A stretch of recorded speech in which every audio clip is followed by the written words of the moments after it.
ఇప్పుడు ల్యాండ్ అవుతున్నప్పుడు ల్యాండ్ అయిన తర్వాత పైలట్ అనౌన్స్మెంట్ చేశారు ఫ్లైట్ లో, అల్లూరి సీతారామరాజు అంతర్జాతీయ విమానాశ్రయంలో మీ అందరికీ కూడా స్వాగతం అని. ఆ మాట వినడానికి ఎన్నో సంవత్సరాల నుంచి మనం ఎదురు చూస్తూ ఉన్నాం. వాస్తవానికి చెప్పుకోవాలనంటే ఈ యొక్క భోగాపురంలో ఎయిర్పోర్ట్ అన్నటువంటి బీజం వేసినటువంటిది మన విజనరీ లీడర్, మన ముఖ్యమంత్రి వర్యులు శ్రీ నారా చంద్రబాబు నాయుడు గారు.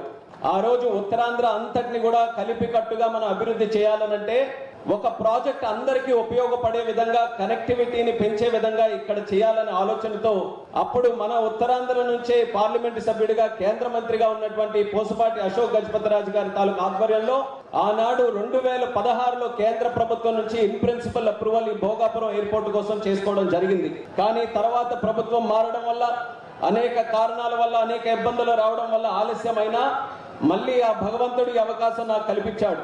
ఈ మూడోసారి ఈ యొక్క ప్రాంతం నుంచి పార్లమెంట్ సభ్యుడిగా గెలిచి మళ్ళీ కేంద్ర మంత్రిగా సివిల్ ఏవియేషన్ శాఖగా నాకు చేసిన తర్వాత ఇది దేవుడు నాకు ఇచ్చినటువంటి ఒక వరంగా భావించి 18 నెలల్లో ప్రతి ఒక్క నెల కూడా ఇక్కడ ప్రత్యేకంగా రివ్యూలు పెట్టుకొని చంద్రబాబు నాయుడు గారు మాకు ఒక ఛాలెంజ్ ఇచ్చారు.